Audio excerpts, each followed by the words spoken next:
मैं Napoleon Hill हूँ।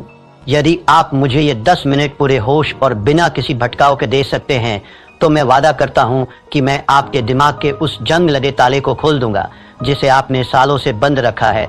आज आईने में खुद से आंखें मिलाइए। क्या आपको वहाँ एक विजेता दिख रहा है या फिर एक ऐसा इंसान जिसने बहानेबाजी की चादर ओढ़कर अपने सपनों की लाश को दफना दिया है? जहाँ एक ही सवाल आपके अंतर्मन को चीरता रहता है, वह सवाल है, मैं शुरुआत तो कर लेता हूँ, फिर रुक क्यों जाता हूँ? आप अकेले नहीं हैं। इस ग्रह के 97% लोग इसी कुएं में अपनी पूरी जिंदगी गुजार देते हैं। उनकी सुबह उम्मीद से शुरू होती है, दोपहर बहानेबाजी में बीतती है और रात गहरे अफसोस की चादर ओढ़कर खत्म हो जाती है। उनकी पूरी हस्ती, उनके सारे सपने और उनकी सारी प्रतिभा सिर्फ 3 शब्दों के नीचे दफन हो गई है। कल से शुरू करूंगा, लेकिन आज मैं यहाँ आपसे उन 3% विरल लोगों के बारे में बात करने आया हूँ जो इस भीड़ का हिस्सा नहीं है। ये वे लोग हैं जो तूफानों के बीच भी शांत खड़े रहते हैं। ये वे लोग हैं जिनके पास कोई गुप्त मंत्र नहीं है, कोई जादुई चिराग नहीं है। उनके पास बस एक पत्थर जैसा कठोर नियम है। आज एनएच माइंडसेट के इस विशेष सत्र में मैं आपको उसी नियम की गहराई में ले जाऊंगा। हम नेपोलियन हिल के सिद्धांतों की राख से उस चिंगारी को निकालेंगे जो आपकी नियति बदल देगी। क्या आप अपने कंफर्ट जोन की जंजीरों को तोड़ने के लिए तैयार हैं? यदि हाँ, तो ये यात्रा आपके लिए है।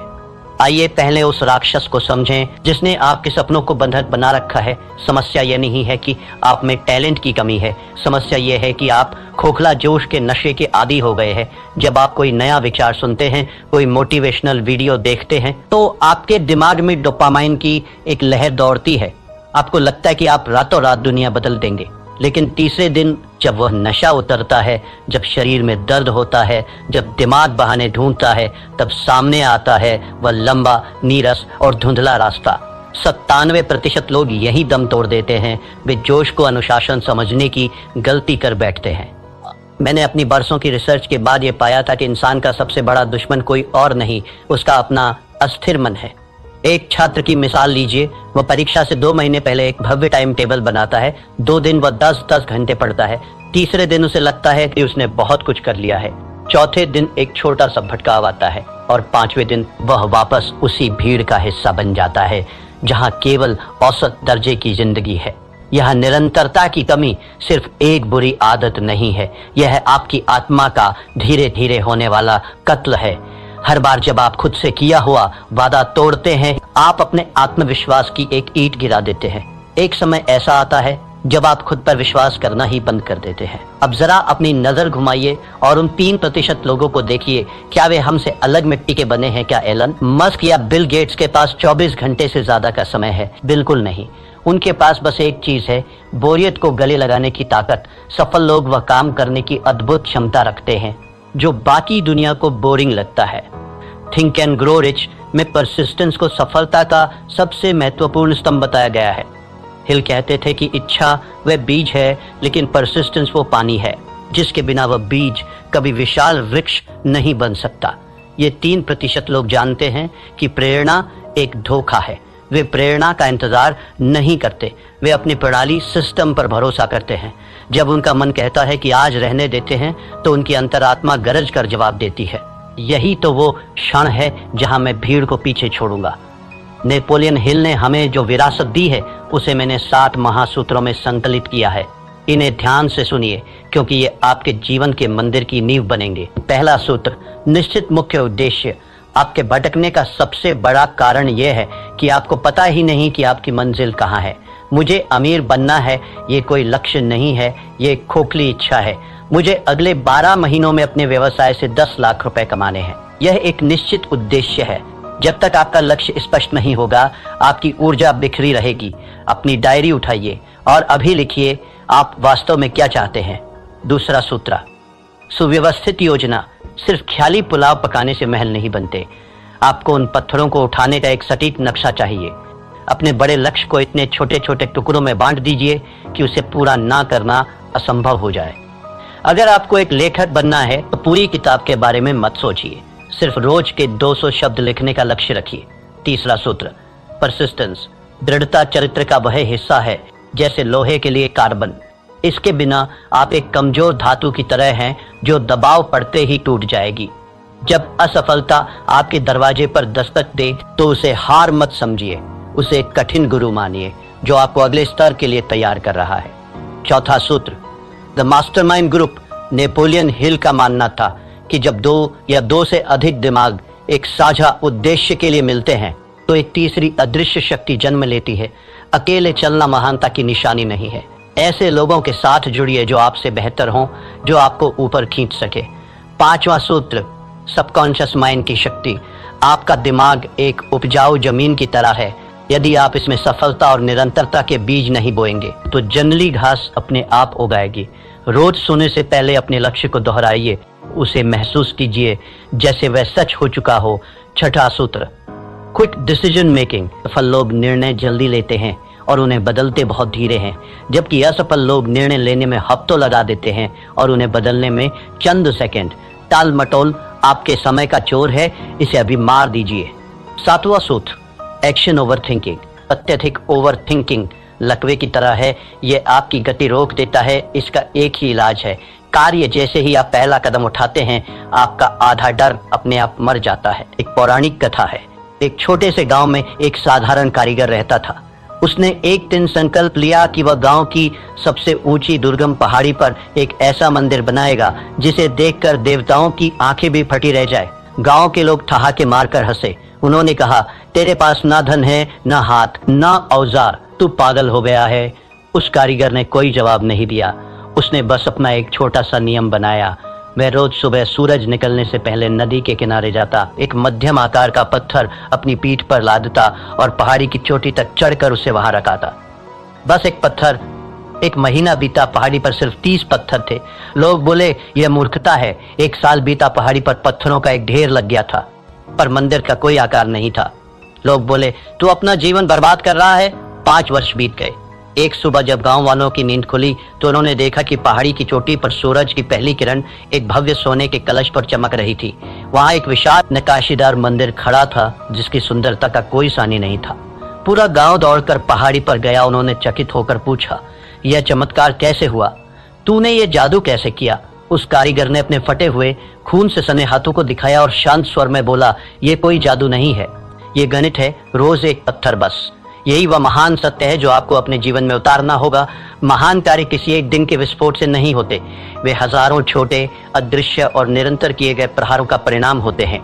क्या आप अपना एक पत्थर रोज उठाने के लिए तैयार हैं मेरे मित्र? एक बात हमेशा याद रखना, समय आपके विरुद्ध साजिश रच रहा है।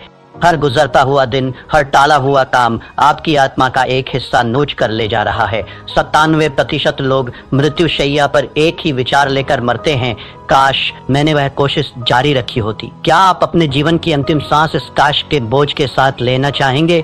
यह अफसोस दुनिया के किसी भी शारीरिक दर्द से कहीं ज्यादा गहरा और कड़वा होता है। अनुशासन का वजन ग्रामों में होता है, लेकिन अफसोस का वजन टनों में होता है। चुनाव आपका है। नेपोलियन हिल ने अपनी एक और किताब में लिखा था कि अवसर अक्सर दुर्भाग्य या अस्थायी विफलता के वेश में आता है।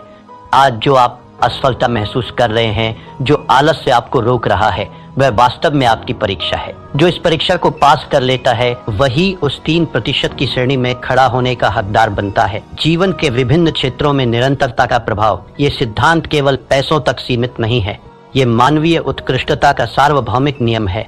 धन के क्षेत्र में यह रोज की छोटी सी बचत है। अगर आप रोज 1% बेहतर होते हैं तो चक्रवृद्धि ब्याज, कंपाउंड इंटरेस्ट के जादू से आप साल के अंत तक 37 गुना बेहतर हो चुके होंगे। यह गणित का चमत्कार नहीं, निरंतरता का चमत्कार है। स्वास्थ्य के क्षेत्र में यह रोज की 10 मिनट की सैर है। एक दिन में कुछ नहीं बदलता, लेकिन 10 साल बाद यही 10 मिनट आपको बुढ़ापे में भी जवान बनाए रखते हैं। संबंधों के क्षेत्र में यह रोज की वो एक मीठी बात है, वह छोटी सी परवाह है। प्यार कोई एक दिन का उत्सव नहीं है, यह रोज की जाने वाली साधना है। आत्म विकास के क्षेत्र में ये रोज की 10 पंक्तियां पढ़ना है। एक साल में आप 365 पन्ने पढ़ चुके होंगे, यानी एक पूरी किताब का ज्ञान आपके भीतर समा चुका होगा। ये संघर्ष बाहरी दुनिया से नहीं है, यह आपके भीतर चल रहा एक गृह युद्ध है। आपका मन एक सॉफ्टवेयर की तरह है जिसे सुरक्षा और आराम के लिए प्रोग्राम किया गया है। वह आपको हमेशा रोकेगा। वो कहेगा, आज सो जाते हैं, कल बहुत काम था, अभी मौसम खराब है। लेकिन आपकी आत्मा, वो दिव्य अंश जो आपके भीतर है, वह जानती है कि आप किस मिट्टी के बने हैं, वह जानती है कि आप अनंत संभावनाओं के मालिक हैं।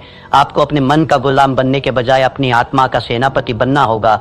नेपोलियन हिल कहते थे कि मनुष्य का मस्तिष्क जिसे सोच सकता है और जिस पर विश्वास कर सकता है उसे वह प्राप्त भी कर सकता है, लेकिन विश्वास केवल सोचने से नहीं आता। विश्वास कर्म से आता है। जब आप रोज अपना वादा पूरा करते हैं तो आपका दिमाग आप पर भरोसा करना शुरू कर देता है। अब वक्त है कोरी बातों को क्रिया एक्शन में बदलने का। मैं आपको एक चुनौती दे रहा हूं, 90 दिवसीय परिवर्तन योजना। पहला चरण, 1 से 30 दिन आदत का निर्माण।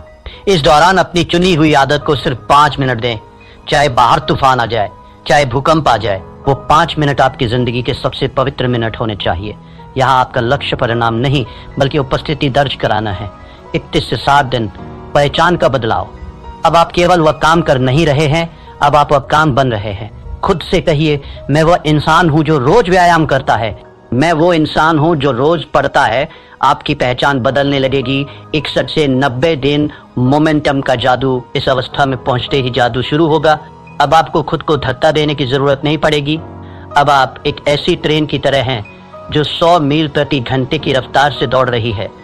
अब आपको रोकना नामुमकिन है।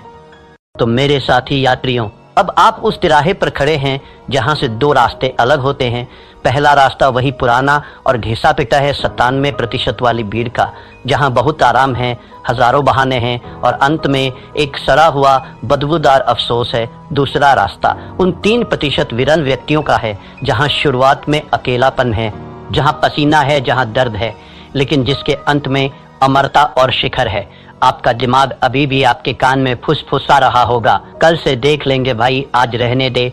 उसे एक जोरदार मानसिक थप्पड़ मारिए, अपनी आत्मा की आवाज सुनिए, अपनी डायरी उठाइए और आज इसी वक्त अपने मंदिर का पहला पत्थर रखिए। याद रखिएगा, इतिहास उन्हें याद नहीं रखता जो शुरू करते हैं, इतिहास उन्हें याद रखता है जो खत्म करते हैं।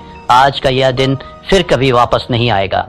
यह सूरज कल फिर उगेगा, लेकिन क्या आप वही पुराने इंसान होंगे या एक नया व्यक्तित्व? अगर आप उस 3% के क्लब में शामिल होने का अटूट फैसला कर चुके हैं तो कमेंट सेक्शन में अपनी आज की तारीख लिखिए और पूरे गर्व के साथ टाइप कीजिए, आई एम रेडी। ये आपका खुद से किया हुआ पहला सार्वजनिक वादा होगा। उठिए, अपने भविष्य की नींव रखिए और याद रखिए, यहाँ हम सिर्फ बातें नहीं करते, हम मानसिकता बदलते हैं। मेरे पास जो 10 मिनट आपने गिरवी रखे थे उनका समय अब पूरा हो रहा है।